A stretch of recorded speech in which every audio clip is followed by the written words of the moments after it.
श्रीमद्वाल्मीकि रामायण किष्किंधा कांड अध्याय 19। अंगद सहित तारा का भागे हुए वानरों से बात करके वाली के समीप आना और उसकी दुर्दशा देखकर रोना। वानरों का महाराज वाली बाण से पीड़ित होकर भूमि पर पड़ा था। श्री रामचंद्र जी के युक्तियुक्त वचनों द्वारा अपनी बात का उत्तर पाकर उसे फिर कोई जवाब न सूझा। पत्थरों की मार पड़ने से उसके अंग टूट फूट गए थे। वृक्षों के आघात से भी वह बहुत घायल हो गया था और श्री राम के बाण से आक्रांत होकर तो वह जीवन के अंतकाल में ही पहुंच गया था। उस समय वो मूर्छित हो गया। उसकी पत्नी तारा ने सुना कि युद्धस्थल में वानर श्रेष्ठ वाली श्री राम के चलाए हुए बाण से मारे गए। अपने स्वामी के वध का अत्यंत भयंकर एवं अप्रिय समाचार सुनकर वह बहुत उद्विग्न हो उठी और अपने पुत्र अंगद को साथ ले उस पर्वत की कंदरा से बाहर निकली। अंगद को चारों ओर से घेर कर उनकी रक्षा करने वाले जो महाबली वानर थे, वे श्री रामचंद्र जी को धनुष लिए देख भयभीत होकर भाग चले।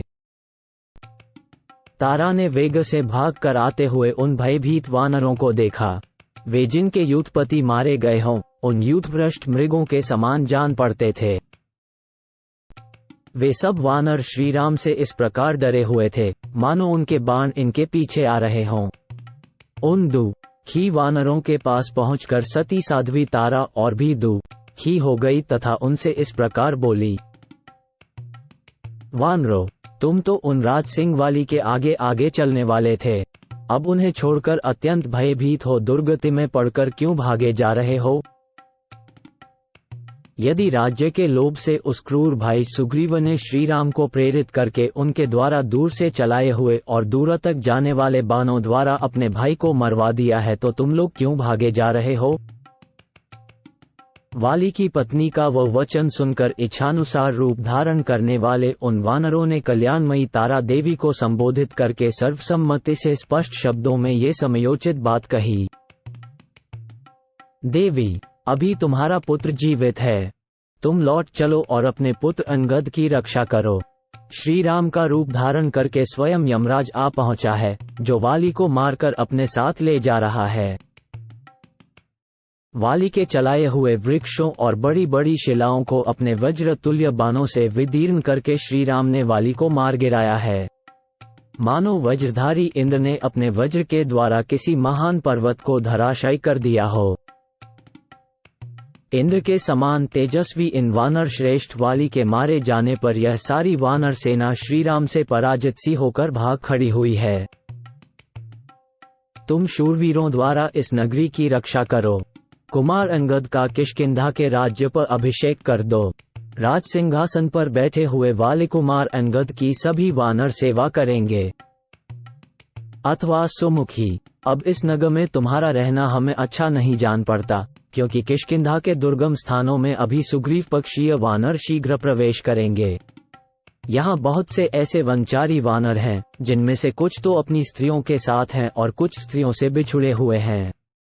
उनमें राज्य विषयक लोभ पैदा हो गया है और पहले हम लोगों के द्वारा राज्य सुख से वंचित किए गए हैं। अतः इस समय उन सब से हम लोगों को महान भय प्राप्त हो सकता है। अभी थोड़ी ही दूर तक आए हुए उन वानरों की यह बात सुनकर मनोहर हास वाली कल्याणी तारा ने उन्हें अपने अनुरूप उत्तर दिया, वानरों, जब मेरे महाभाग पतिदेव कपी सिंह वाली ही नष्ट हो रहे हैं, तब मुझे पुत्र से, राज्य से तथा अपने इस जीवन से भी क्या प्रयोजन है? मैं तो, जिन्हें श्री राम के चलाए हुए बाण ने मार गिराया है, उन महात्मा वाली के चरणों के समीप ही जाऊंगी। ऐसा कहकर शोक से व्याकुल हुई तारा रोती और अपने दोनों हाथों से दुखपूर्वक सिर एवं छाती पीटती हुई बड़े जोर से दौड़ी। आगे बढ़ती हुई तारा ने देखा, जो युद्ध में कभी पीठ न दिखाने वाले दानवराजों का भी वध करने में समर्थ थे, वे मेरे पति वानर राज वाली पृथ्वी पर पड़े हुए हैं। वज्र चलाने वाले इंद्र के समान जो रणभूमि में बड़े बड़े पर्वतों को उठाकर फेंकते थे, जिनके वेग में प्रचंड आंधी का समावेश था, जिनका सिंहनाद महान मेघों की गंभीर गर्जना को भी तिरस्कृत कर देता था तथा जो इंद्र के तुल्य पराक्रमी थे, वे ही इस समय वर्षा करके शांत हुए बादल के समान चेष्टा से विरत हो गए हैं, जो स्वयं गर्जना करके गर्जने वाले वीरों के मन में भय उत्पन्न कर देते थे। वे शूरवीर वाली एक दूसरे शूरवीर के द्वारा मार गिराए गए हैं। जैसे मांस के लिए एक सिंह ने दूसरे सिंह को मार डाला हो, उसी प्रकार राज्य के लिए अपने भाई के द्वारा ही इनका वध किया गया है, जो सब लोगों के द्वारा पूजित हो, जहाँ पताका फहराई गई हो तथा जिसके पास देवता की वेदी शोभा पाती हो, उस चैत्य वृक्ष या देवालय को वहां छिपे हुए किसी नाग को पकड़ने के लिए यदि गरुड़ ने मत डाला हो, नष्ट भ्रष्ट कर दिया हो, तो उसकी जैसी दुरवस्था देखी जाती है, वैसी ही दशा आज वाली की हो रही है। ये सब तारा ने देखा। आगे जाने पर उसने देखा, अपने तेजस्वी धनुष को धरती पर टेककर उसके सहारे श्री रामचंद्र जी खड़े हैं। साथ ही उनके छोटे भाई लक्ष्मण हैं और वहीं पति के छोटे भाई सुग्रीव भी मौजूद हैं। उन सबको पार करके वो रणभूमि में घायल पड़े हुए अपने पति के पास पहुंची। उन्हें देखकर उसके मन में बड़ी व्यथा हुई और वह अत्यंत व्याकुल होकर पृथ्वी पर गिर पड़ी। फिर मानो वो सोकर उठी हो। इस प्रकार, हा आर्यपुत्र कहकर मृत्युपाश से बंधे हुए पति की ओर देखती हुई रोने लगी।